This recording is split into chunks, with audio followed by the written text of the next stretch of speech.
안녕하세요. 드라마를 뚝파보는 잼잼 리뷰입니다. 경성 크리처 8회부터 10회까지 빠르게 요약하고 시즌2를 위해 떡밥들을 뿌려놓은 결말을 해석하는 영상 바로 시작합니다. 옹성병원에서 낮은이 든 물을 마셨던 아키코는 사람의 뇌를 먹는 괴물이 되었고 집안의 가정부를 죽이고 거리로 나가 11명의 사람들을 죽였습니다. 낮은이 몸에 들어가 뇌를 장악한 후 탄저균이 들어있는 혈청을 주입해야만 성심괴물 같은 완전체의 괴물이 되는데 아키코는 낮은만 몸에 들어갔기 때문에 사람의 외형을 유지한 채 회복 능력이 뛰어난 생존과 사냥에 특화된 포식자가 된 거였죠. 뇌가 없는 시신이 11구가 발견되자 경무국의 이시카와는 연쇄살인범을 찾기 시작합니다. 또한 이시카와는 집에서 죽은 채 발견된 가정부의 시신에도 뇌가 없었기에 아키코가 이 사건에 연루되어 있음을 짐작하게 되죠. 한편 마에다가 아키코를 옹성병원에 가둔 이유는 아키코가 임신을 했기 때문이었습니다. 이시카와와 피로에 의해 혼인을 한 사이이기에 서로 사생활에 대한 터치를 하진 않았지만 아이가 생긴 문제는 또 달랐으니까요.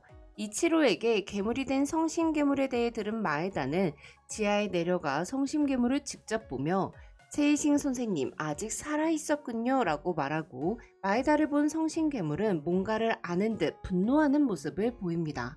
한편 장태상이 옹성병원에 돌아오지 않자 윤채욱은 매일 금옥당 앞에 가서 장태상이 돌아왔는지 확인을 해요.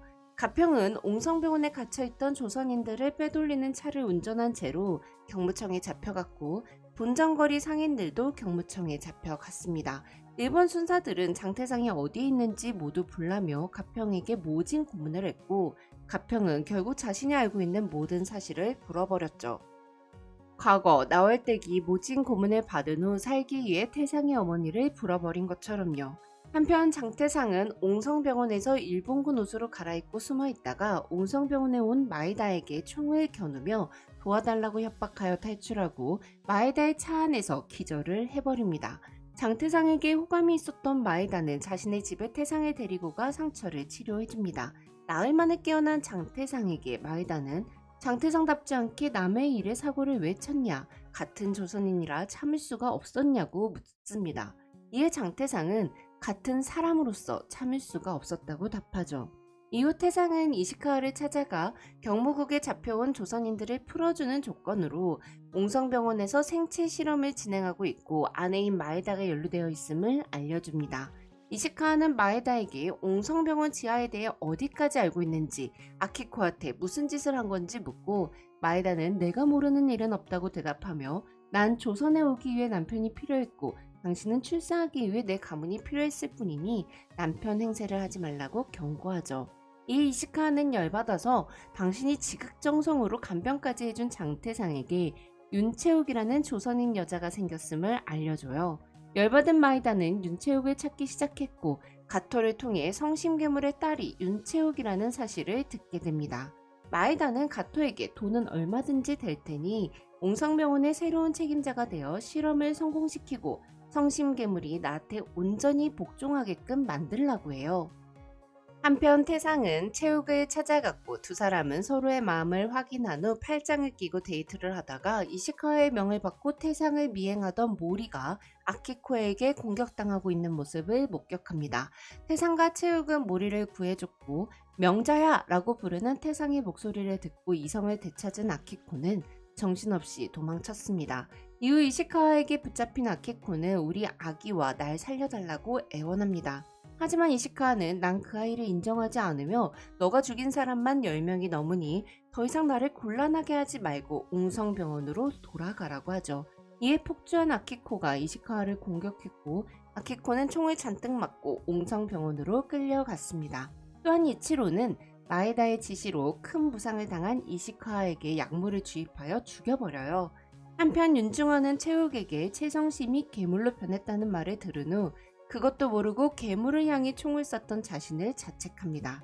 그리고 지아비로서 마지막 책임을 다하기 위해 채욱에게 너는 부디 내 인생을 소중히 여기며 내 인생을 살라는 편지를 남기고 혼자 옹성병원으로 향하죠. 한편 채욱은 태상에게 만약 우리 둘 중 누구라도 먼저 죽게 된다면 남는 사람이 먼저 간 사람을 기억해 주자고 해요. 이에 태상은 내가 우리 둘한테 좋은 시절이 오게 할 테니 누가 죽는 일은 없을 거라며 약 1분간 키스를 진행합니다. 목숨을 걸고서라도 지키고 싶은 사람이 생긴 태상은 다이너마이트로 옹성병원을 날려버리기 위해 독립군들을 찾아가 폭탄을 지원받습니다. 하지만 채욱은 희망 없는 세상에서 무언가를 꿈꾸다가 마음이 약해져 엄마에 대한 복수를 하지 못하게 될까 두려워 태상의 전당포에서 총 한 자루를 훔친 후 이시카의 장례식장에서 이치로를 총으로 쏴 죽입니다. 이에 마에다는 현행범으로 체포된 윤채욱을 빼돌려 옹성병원 가토에게 넘겼습니다. 태상은 채욱이 이치로를 죽였다는 소식을 듣고 채욱의 행방을 찾았으나 찾지 못했고 머리를 통해 이 모든 판을 움직이는 보이지 않는 손이 있다는 말을 들어요. 이후 마에다가 금옥당에 찾아와 윤채욱은 죽었으니 기다리지 말라며 옹성병원에 들어가기 전에 장태상으로 돌아온다면 금옥당과 장태사는 모두 안전할 거라고 말합니다. 하지만 태상이 채욱을 기필코 찾아낼 거라고 하자 태상의 옆에 있는 나월댁과 구갑형, 박군 모두 당신을 배신한 사람인데 그들과 어떻게 날 상대할 것인지 대묻습니다. 나월댁은 오래전에 태상의 어머니를 밀고 했고 구갑형은 경무국 고문실에서 태상을 배신했고 박범우는 어머니를 찾으러 일본에 가기 위해 마에다에게 태상의 일거수일투족을 보고했었죠. 준택 또한 옹성병원 지하감옥에 갇혔을 때 반나절도 안 돼서 태상을 밀고 했고요. 마에다에게 이 모든 사실을 들은 태상은 그 사람들 모두 이런 세상이 아니었으면 겪지 않았을 일들이라며 동료들을 배신하고 평생을 죄책감으로 고통받으며 어떻게든 죽기 살기로 버티고 있는 건 치욕스럽더라도 구차하더라도 살아남아야 우리가 당한 일을 기억해주기 때문이니 함부로 쓰레기라고 말하지 말라고 합니다. 사실 태상은 나월댁이 어머니를 밀고 했다는 걸 진즉부터 알고 있었지만 그럼에도 함께한 건 나월댁의 잘못이 아니라고 생각했기 때문이었어요. 태상은 채욱이 죽었다는 말을 들었지만 채욱이 옹성병원에 끌려갔음을 눈치챘고 다이너마이트를 들고 옹성병원으로 향합니다. 한편 가토는 옹성병원에 잡혀온 채욱을 폭행했고 내 딸을 건드리는 걸 보고 열받은 성심괴물은 지하에서 바닥을 뚫고 올라와 일본군을 학살했고 가토는 채욱의 머리에 총구를 겨누고 괴물을 협박하며 도망칩니다. 옹성병원에 들어갔던 윤중원은 환풍구에 숨어 있다가 환풍구에 폭탄을 설치하러 온 태상을 만나게 되고 폭탄 설치는 내가 맡을 테니 태상은 채석이를 찾아 함께 떠나라고 말하죠. 자신은 과거를 사는 사람이고 태상과 채욱은 내일을 살아갈 사람들이며 저 아래에 있는 건 내 아내인데 사랑하는 사람의 마지막을 어찌 다른 사람 손에 맡기겠냐는 거였어요. 채욱의 아버지는 폭탄을 설치한 후 노래를 부르며 성심괴물을 불러냈고 여보 성심아 이제 그만 나랑 같이 가자고 말하며 터진 폭탄에 의해 사망합니다. 하지만 성심괴물은 환풍구를 통해 옥상으로 도망쳐 살았습니다.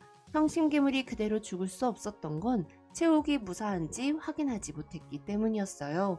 한편 가토는 나진이랑 탄저균을 챙겨서 도망치다가 우연히 아키코를 발견했고 출산을 돕습니다.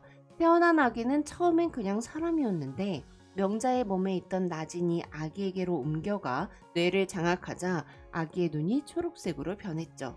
가토는 이 새로운 생명체의 경이로움을 표합니다.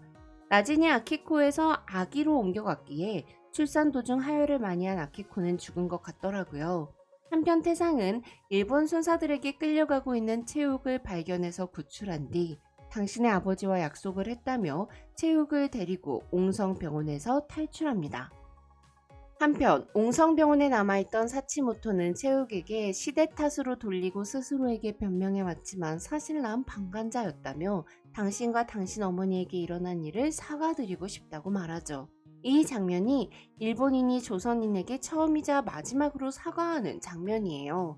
한편 마에다는 칼을 든 남자들을 잔뜩 데리고 장태상과 윤채욱을 끝까지 쫓아와 예전에도 최성심 때문에 이런 식으로 친구를 잃은 적이 있다고 말하며 모쪼록 두 분은 여기서 죽어달라고 자리를 뜹니다. 태상과 채욱이 거의 2대 30을 하고 있는 동안 괴물은 채욱의 채취를 쫓아왔습니다. 그리고는 채욱을 죽이려는 남자들에게 촉수 공격을 퍼붓죠. 그리고는 태상이 채욱을 죽이려고 하는 줄 알고 태상에게까지 촉수 공격을 날렸고 채욱이가 막아서다가 대신 배에 촉수가 관통됐어요. 채욱은 성심괴물을 보며 이 사람은 내가 연모하는 사람이고 어머니도 괴로우니 이제 제발 그만하라고 말하며 쓰러집니다. 태상은 죽은 채욱을 안고 오열하죠. 이후 태상은 채욱이 죽었다고 생각했고 살아남은 마에다에게 복수하기 위해 이시카와의 장례식장에 보내는 근조 끝에 폭탄을 설치해 그곳에 온 일본인들을 날려버렸습니다. 준택을 비롯한 독립군들은 태상에게 결과론적으론 내가 애국자라며 태상을 장동지라 부르지만 태상은 난 장동지가 아니라 그냥 금옥당의 대주 장태상이라고 말하며 자신의 정체성을 밝힙니다.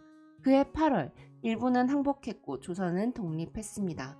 한편 마에다는 폭발로 인해 얼굴을 포함해 몸 전체에 심각한 화상을 입은 채 살아있었어요. 가토는 마에다에게 나진이 든 물을 건네며 그대로 교토에 돌아갈 것인지 새로운 가능성을 열어갈지 선택하라고 하죠. 마에다가 어떤 선택을 하는지 나오진 않았지만 시즌2에서 괴물 1차 단계에 돌입해 있는 마에다가 등장할 것 같아요. 이후 화면은 물속에 있는 채욱과 성심괴물로 전환됩니다. 성심은 촉수를 나무 가지처럼 만들어 채욱을 감싸안고 채욱에게 나진을 넘겨줬습니다. 그리고 채욱은 물속에서 눈을 뜨게 되죠. 이후 장태상의 목소리로 나는 여전히 내가 꿈꿨던 것들을 기다리는 중이다 라는 나레이션이 나오며 화면은 2000년대를 살아가고 있는 장태상의 얼굴을 한 호재라는 인물을 비춰줘요. 그리고 경성 크리처는 끝이 나는데요. 장태상의 목 뒤에는 큰 상처가 없었는데 호재의 목 뒤에는 큰 상처가 있었거든요. 이 상처가 의미하는 것이 장태상 또한 나진 같은 실험을 당했다는 걸 뜻한다면 1945년대의 장태상이 늙지 않고 죽지 않고 2000년대까지 살아남은 동일 인물일 수 있죠. 엄마가 넘겨준 나진으로 인해 윤채욱이 살아남았고 장태상과 함께 좋은 시절을 살고 있음을 뜻하는 결말일 수 있습니다. 물론 그냥 장태상의 환생이 호재일 수도 있고요. 시즌1이 엄청 재밌었던 건 아니지만 시즌2가 나온다면 또 보긴 할 것 같은데요. 그럼 저는 다른 영상으로 돌아올게요. 지금까지 잼잼 리뷰였습니다. 감사합니다.